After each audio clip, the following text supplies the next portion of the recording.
बबलू, ओ बबलू, कहाँ है मेरा राजा बेटा? आ गए जी आप। क्या बात है, आते ही अपने बेटे को ढूंढ रहे हो? अरे उसने मुझे मैगी लाने के लिए कहा था, वही लेकर आया हूँ उसके लिए।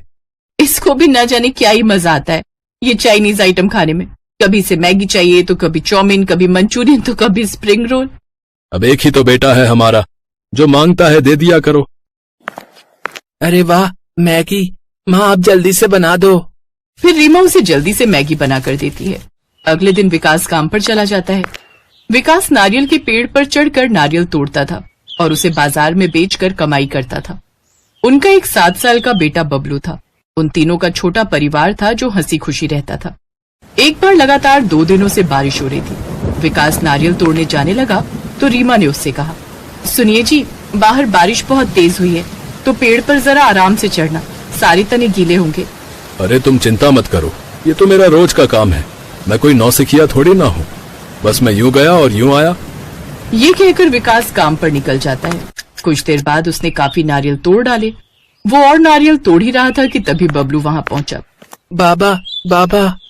बबलू की आवाज सुनकर विकास का ध्यान उसकी ओर गया और उसका बैलेंस बिगड़ गया और वो फिसलकर सीधा पेड़ से नीचे गिर गया। बाबा, बाबा! बबलू दौड़कर गांव के कुछ लोगों को बुला लाया। फिर गांव वालों ने उसे अस्पताल पहुंचाया, जहां विकास का ऑपरेशन हुआ। लेकिन अब वो अपने पैरों पर कभी खड़ा नहीं हो सकता था। अब क्या होगा रीमा? अब मैं अपने पैरों पर खड़ा नहीं हो सकता। अब हमारा घर कैसे चलेगा? आप चिंता मत कीजिए जी, ऊपर वाले ने जरूर कुछ न कुछ सोचा होगा। लेकिन कैसे रीमा? अब तो मैं अपाहिज हो गया हूँ। अब सब कैसे ही होगा? इससे तो अच्छा होता भगवान मुझे उठा ही लेता। ऐसा मत बोलिए, आप ही तो हमारी जिंदगी है। आपके बिना हम कैसे जी सकते हैं? विकास के इलाज में काफी पैसे खर्च हो गए। बचत के पैसे लगभग ना के बराबर रह गए। कुछ दिनों बाद विकास को घर लाया गया। मैं काम की तलाश में जाती हूँ, क्या पता कुछ काम मिल जाए। लेकिन तुम अकेली घर के काम और बाहर सब कैसे देख पाओगी? मुझे ऐसा कोई काम ढूंढना होगा जो मैं इस हालत में भी कर सकूं। लेकिन ऐसी हालत में आप क्या ही काम करेंगे? कुछ ना कुछ तो करना ही होगा। अच्छा ठीक है, लेकिन अभी मैं कुछ काम देख कर आती हूँ। ये कहकर रीमा काम की तलाश में निकल गई। वो कई फैक्ट्री और घरों में काम मांगने गई, लेकिन उसे कहीं कोई काम नहीं मिला। हे भगवान, सुबह से शाम हो गई लेकिन मुझे कहीं कोई काम नहीं मिला। उदास मन से रीमा घर आ गई। आ गई माँ तुम। मैं और बाबा कब से तुम्हारी राह देख रहे थे। हमें बहुत तेज भूख लगी है माँ। हाँ, मैं अभी तुम्हारे लिए कुछ बना देती हूँ। क्या हुआ रीमा? बड़ी उदास लग रही हो। हर जगह काम ढूंढा जी, लेकिन मुझे कहीं काम नहीं मिला। वैसे रास्ते में मैंने एक मोमोज वाले को देखा जिसके पास काफी भीड़ लगी थी। उसे देखकर तो मन किया अपना ही खुद का कोई काम शुरू कर दूं, लेकिन माँ आप खाने को कुछ बना दो ना। आज स्प्रिंग रोल खाने का बड़ा मन कर रहा है। बाबा जब कमाते थे तो मेरे लिए लेकर आते थे, लेकिन अब। ये सुन रीमा और विकास की आंखें भर आई। अरे तू दिल क्यों छोटा करता है, मैं अभी तेरे लिए स्प्रिंग रोल बना देती हूँ।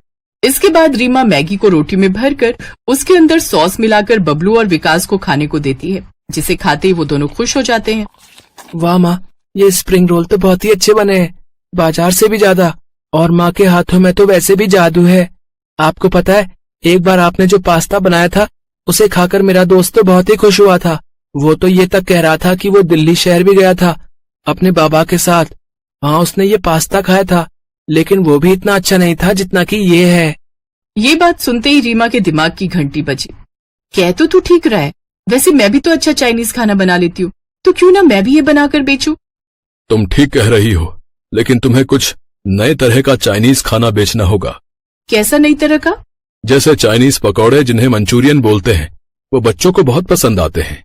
अच्छा, वैसे बबलू तू बता, तुझे और क्या खाना पसंद है? मुझे तो मैगी और आपके हाथों का ये स्प्रिंग रोल बहुत पसंद है।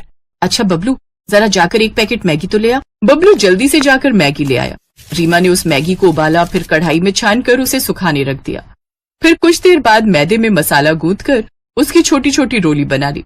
फिर उस रोली में उस उबली हुई मैगी में मसाला डालकर भर दिया और उसे कढ़ाई में तल दिया और करारे होने के बाद बाहर निकाला। बबलू ने झट से वो उठाकर मुंह में डाल लिया। ये तो सचमुच स्वादिष्ट है। रीमा, तुम तो बहुत ही स्वादिष्ट चाइनीज खाना बना लेती हो। अब से तय रहा, तुम इसी तरह का काम शुरू करो। मेरी सोने की अंगूठी रखी, उससे जरूरत का सामान ले आओ। रीमा ने बिल्कुल वैसा ही किया। अगले दिन उसने स्प्रिंग रोल, पास्ता, मैगी के पकौड़े बनाकर बेचना शुरू किया। आइए आइए, 10 रुपए में चाइनीज खाना खाइए, आइए आइए। 10 रुपए में चाइनीज खाना ये सुनते ही ग्राहक उसके पास दौड़े चले आए। बच्चों से लेकर बड़ों तक सभी उसके ठेले पर आ गए और देखते ही देखते उसके हाथ का बना चाइनीज खाना खूब बिकने लगा। वाह आंटी, ये तो सचमुच बड़ा ही मस्त है। बहन जी, सच में इन स्प्रिंग रोल और मैगी के पकौड़ों का तो जवाब ही नहीं, ऊपर से दाम भी इतना कम। उस दिन उसकी खूब अच्छी कमाई हुई, लेकिन अब वो अकेले ठेले पर ग्राहक संभाले या गल्ला क्या क्या करती, इसलिए अब विकास भी उसकी मदद करने के लिए ठेले पर बैठने लगा और गल्ला संभालने लगा। अब बबलू भी उनकी मदद करने लगा। पूरा परिवार एक साथ एकजुट हो गया, तीनों मेहनत करने लगे।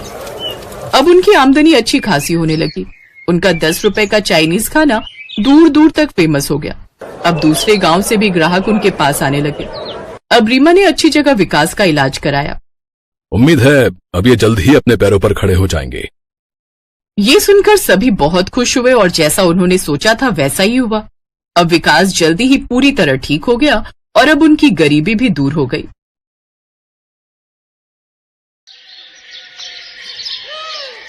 शकुंतला देवी आज गंगा नहा गई क्योंकि आज उसके छोटे बेटे अर्जुन की भी शादी हो गई। अर्जुन का एक पैर खराब था क्योंकि बचपन में ही उसे पोलियो मार गया था, इसलिए वो लंगड़ा कर चलता था। अर्जुन की पत्नी रोहिणी एक गरीब परिवार से थी, इसलिए उसकी शादी उसके माता पिता ने अर्जुन से करवा दी। शादी के बाद रोहिणी की जेठानी अंजलि उससे बोली, रोहिणी, तेरे पति के कपड़े मेरी अलमारी में पड़े हैं, उन्हें अब वहाँ से हटा लो। बेकार में अलमारी में कबाड़ भरा है, लेकिन तुझ गरीब को तो दहेज में एक अलमारी भी नहीं मिली, तो फिर तुम अपने और अपने पति के कपड़े कहाँ रखोगी? कोई बात नहीं दीदी, आप दे दीजिए, मैं कहीं भी रख लूंगी। अगले दिन रोहिणी अपनी पहली रसोई बनाने गई, लेकिन तेल की बोतल उसके हाथ से छूटकर नीचे गिर गई और सारा तेल जमीन पर गिर गया। हे राम, ये क्या किया?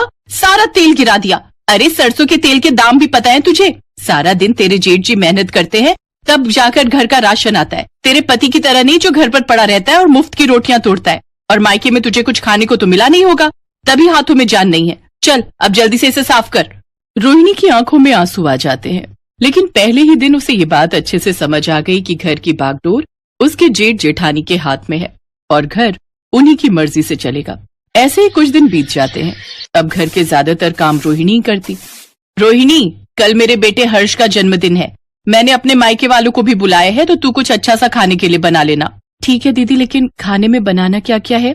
मेरे मायके वाले तुम्हारे मायके वालों की तरह गरीब नहीं है, इसलिए जो कुछ भी बनाओ अच्छे से बनाना, समझी? अगले दिन अंजलि हर्ष के लिए केक लेने चली गई। कुछ देर बाद अंजलि के मायके वाले आ गए। रोहिणी ने सबके लिए समोसे, पकौड़े, चाउमीन और साथ में टमाटर का डोसा बनाकर तैयार कर लिया। उसने एक बार अपने मायके में टमाटर का डोसा बनाया हुआ था, जो सबको बहुत पसंद आया था।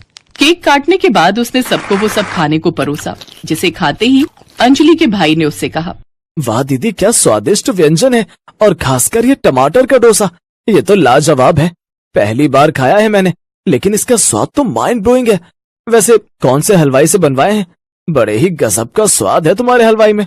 अरे ये सब तो इस रोहिणी ने बनाया है। खैर चलो, ये भी अच्छा ही है। दोनों पति पत्नी में से तो कोई तो काम का निकला। आखिर कब तक ये लोग हमारे टुकड़ों पर पलेंगे? अर्जुन तो अपाहिज है, वो सारी उम्र बैठ कर ही खाएगा, इसलिए रोहिणी ही टमाटर का डोसा बनाकर बेच लाया करेगी। अपने मायके वालों के सामने अपनी देवरानी का मजाक बनाकर अंजलि हंसने लगी, लेकिन ये सुनकर रोहिणी की आंखों में आंसू आ गए। वो अपने कमरे में जाकर रोने लगी। क्या हुआ रोहिणी? आज मुझे इस घर में आए हुए 7 महीने हो गए। जेठानी जी हमेशा मुझे जेठ जी के कमाने का ताना देती रहती है। आज उन्होंने अपने मायके वालों के सामने हमारी बेइज्जती कर दी। ये सुनकर अर्जुन गुस्से में आ जाता है और अंजलि से जाकर कहता है, भाभी, अब क्यों रोहिणी को सबके सामने सुनाती रहती हो? देखा आप लोगों ने कैसे कमरे में जाकर इसने अपने पति के कान भर दिए। अरे एक तो सारा खर्चा हम करें, ऊपर से इनकी बातें भी सुने। अब तो मुझे इस घर में रहना ही नहीं है। मेरे मायके वालों के सामने इतना तमाशा बनाया, ये अपाहिज मुझसे ऊंची आवाज में बात करेगा।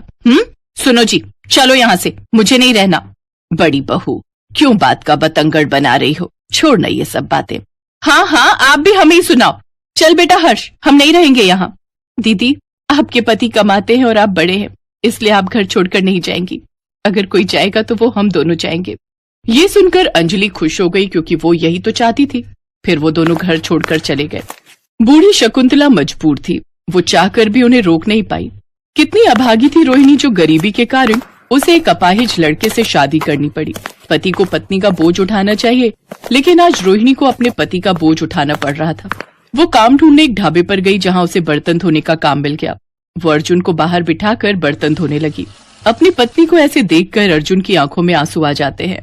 मुझे तो जहर खाकर मर जाना चाहिए। आज मेरी बीवी को मेरी वजह से दूसरों के झूठे बर्तन धोने पड़ रहे हैं। अर्जुन को अपनी लाचारी पर गुस्सा आ रहा था। कुछ देर बाद रोहिणी को उस ढाबे से 100 रुपए और दोनों के लिए बचा हुआ खाना मिल गया।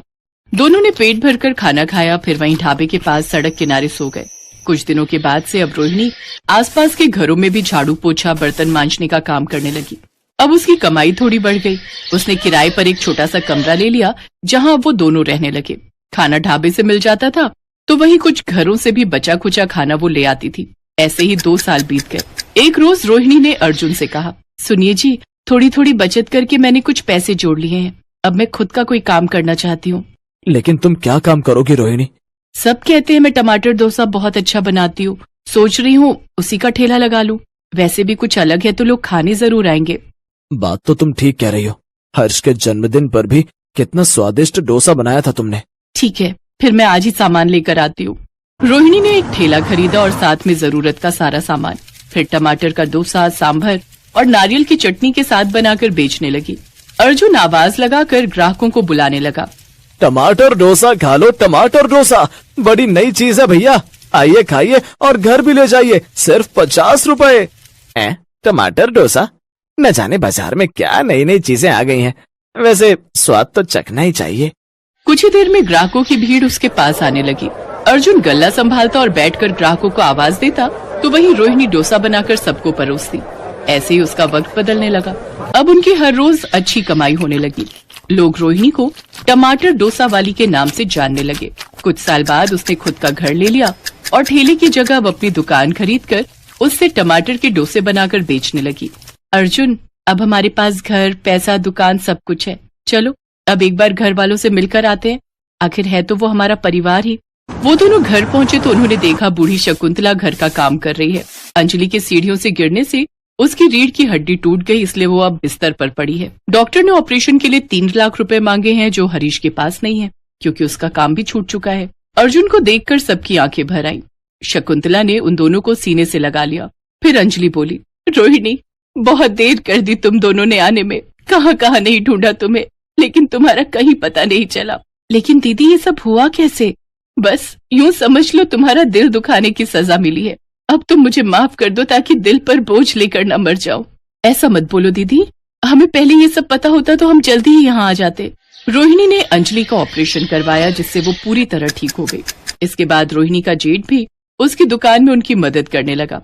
इस तरह गरीब बहू टमाटर डोसे वाली ने अमीरी का घमंड तोड़ ही दिया। अब सभी लोग रोहिणी और अर्जुन को खूब प्यार करने लगे।